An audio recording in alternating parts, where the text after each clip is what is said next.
Next is a speech on the noble character of the Holy Prophet Muhammad, peace and blessings of God be upon him.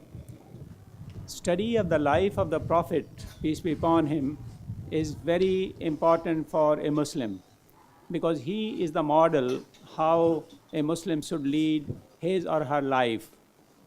And Muhammad, peace be upon him, is the Quran in the form of a human being, how a human being should follow the guidance of the Holy Quran is seen in the life of the Prophet. Now, Maulana Umair Khan, the president and missionary in charge of Jamaica Jamaat, would be speaking on the topic of the noble character of the Holy Prophet Muhammad, peace and blessings of God be upon him.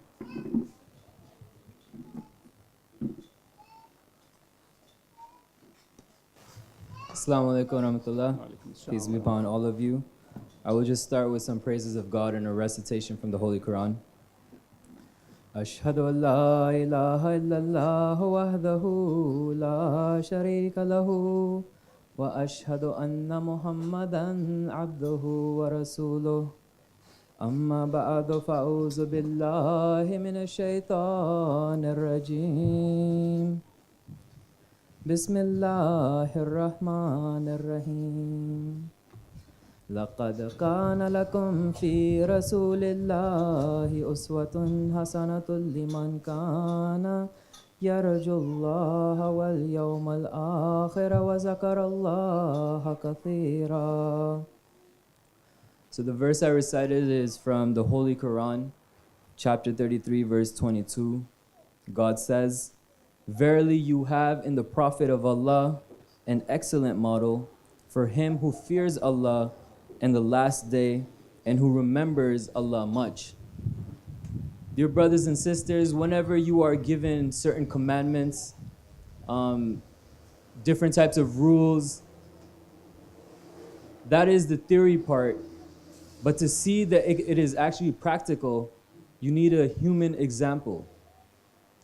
The theoretical part was taken care of when Islam was revealed in the form of the Holy Quran, and the practical part was shown to people through the example of the Prophet Muhammad, peace be upon him, how he followed those teachings. Now the topic that I will be speaking on today is the noble character of the Prophet Muhammad, peace be upon him.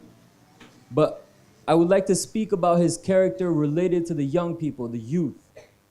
The reason being is that one of our spiritual leaders has said that nations cannot be reformed without the reformation of the youth.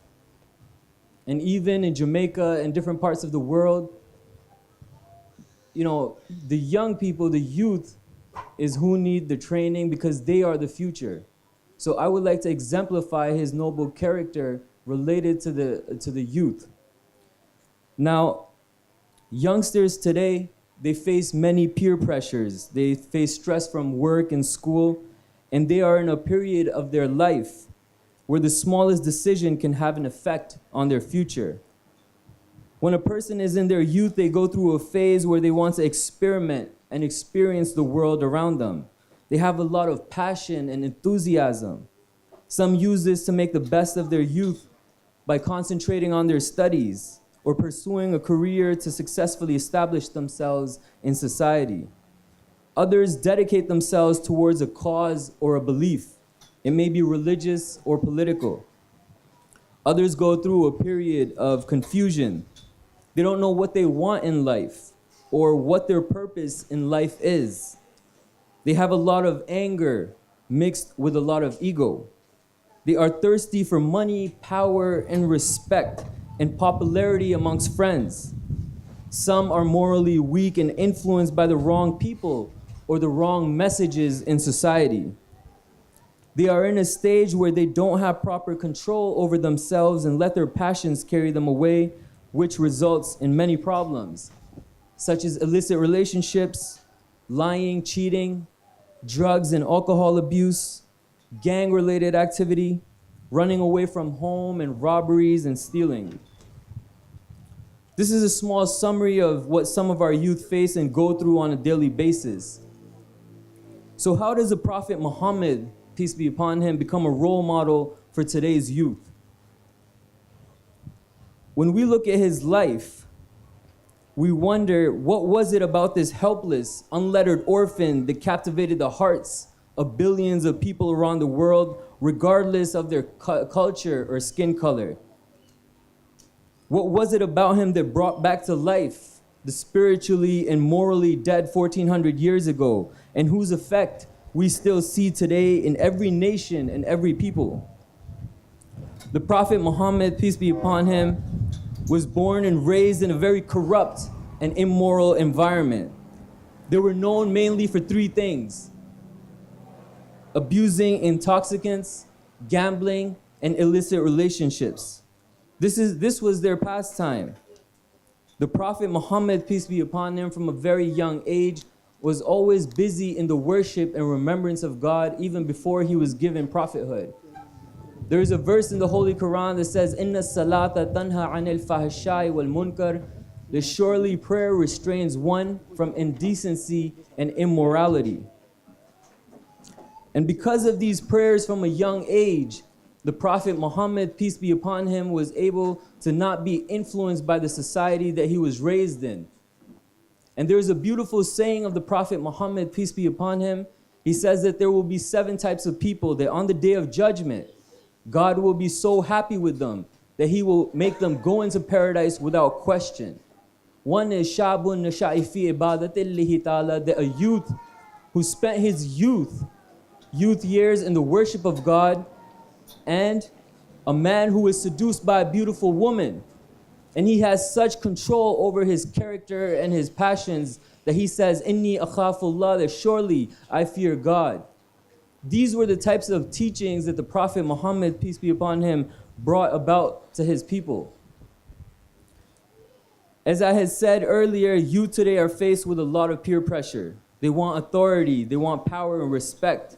It is common in today's youth that they are judged according to the popularity amongst their friends, what kind of clothes they wear, or what kind of money they earn. Youngsters today get so indulged in such things that they forget about their religious responsibilities or keeping their family values. This all reminds me of an incident during the life of the Prophet Muhammad, peace be upon him, in which he also faced similar peer pressures. When the Prophet of Islam started preaching the message of Islam to his people at that time worshiped many idols. And his message to them was that there is no need to worship rocks and trees and other idols. Worship the one and true God that all the past prophets also worshipped. The people of Mecca did not like his message and threw upon him severe persecution to stop him from spreading his message. They went to the extent of going to his uncle Abu Talib, and they asked them, "Tell your nephew, tell him to stop preaching this message of Islam that he has brought. Tell him whatever he needs, we will give to him. If he needs wealth, we will give that to him. If he is interested in marrying the most beautiful woman in all of Arabia, we will provide that for him. If he wants to be the leader of a tribe, we will give him that position. But please tell him to stop preaching this new message of Islam." So when his uncle Abu Talib approached him and he told him that, "Oh Muhammad, this is the message from the leaders of the tribes of Mecca." And to this the Prophet Muhammad, peace be upon him, replied, he said, "Wallahi, I swear by God, even if these people gave me the sun in one hand and the moon in the other, I would still not stop from preaching this message unless I am successful or I die trying in this cause." Dear brothers and sisters, the youth today, whenever they are in their young ages, they're looking for a purpose, a cause. Some young people, they put that effort and energy into their studies, or some go into their religious studies, or go into political, different political groups to take out their passion and energy that they have. Unfortunately, some young people, they fall into the trap of wanting to feel important. They go into the trap of being invited into gangs. And this is the only purpose and reason that this happens is that the young people are looking for something to belong to, a reason to live and have passion for it. Now, these aspirations the Prophet Muhammad, peace be upon him, also had. And he also joined a type of gang when he was in his youth. But this gang was a different type of gang. It was a group of young people that used to get together in the city of Mecca, and this group was called Hilful Fazul. They used to get together and they used to wonder, how can we help the people of Mecca? How can we help the widows and the orphans and the poor people? And this was the gang that he belonged to. And it is very different from the gangs that we see today. Dear brothers and sisters, today some of the young people, whenever they get stressed from work and school, they try to leave town. They like to go to different places. They like to go to the beach and enjoy themselves and get away from other things and party. And usually sometimes they end up getting in a lot of trouble because of that. Now look at the example of the Prophet Muhammad, peace be upon him. During his time, it was common for the young people, as I said, to be involved in such different types of immoralities. His habit was that he used to gather some food and leave Mecca and go to a cave which was called the Cave of Hira. And in that cave, he used to spend days and nights alone in the worship of God. So while his friends back in Mecca were counting their fingers to see how much money they won gambling, the Prophet Muhammad, peace be upon him, was counting his fingers in praises of God. While his friends back in Mecca were intoxicated in alcohol, he was in this cave, intoxicated with the love of God and his remembrance. Dear brothers and sisters, you know, young people are always looking for employment. And sometimes they run into trouble because sometimes the people that employ them, they end up stealing from their own employers.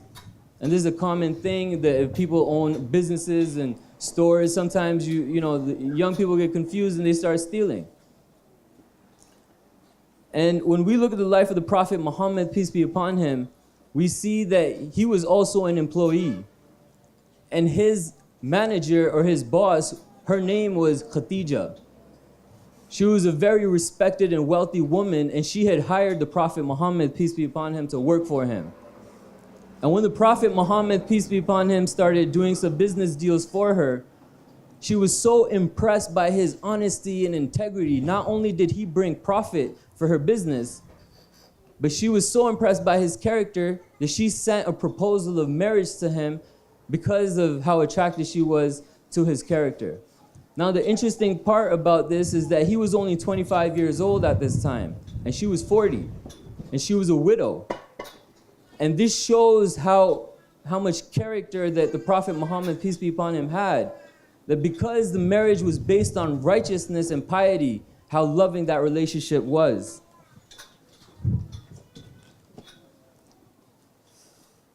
Many youth today, they blame the society and environment in which they were raised as the cause of the negative influence on them. The ones involved in crime and corruption and immoralities, they use the excuse that we were brought up in neighborhoods and family backgrounds that have led us to a life of crime and sin. I've had the opportunity of attending public schools in New York, Philadelphia, and Toronto.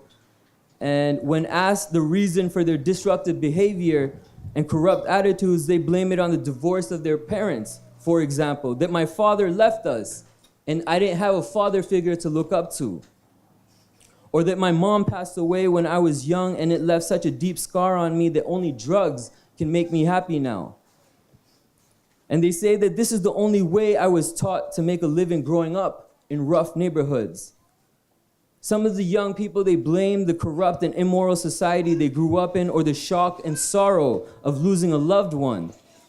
I once had the chance to sit down and talk with a homeless man on the street.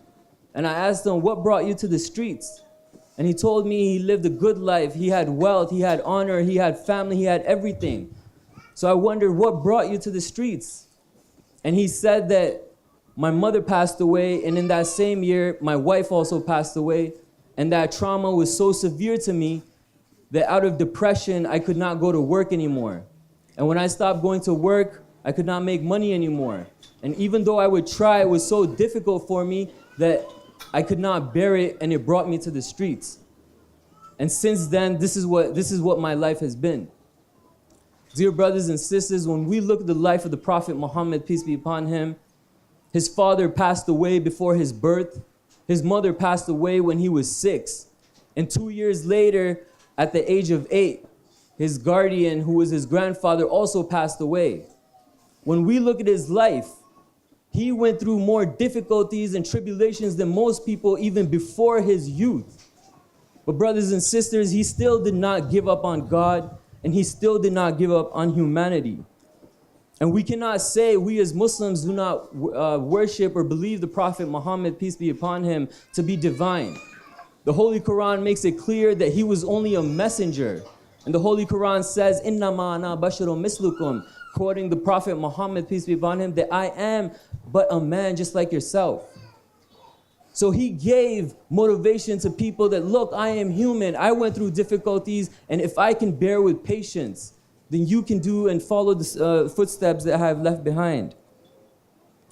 Dear brothers and sisters, in conclusion, I would like to say that the Prophet of Islam, his purpose was to bring mankind to the worship of the one and perfect God, a God who is so perfect that he does not have an iota of weakness, a God who is worthy of us to bow down and remember in the middle of the night, throughout the day.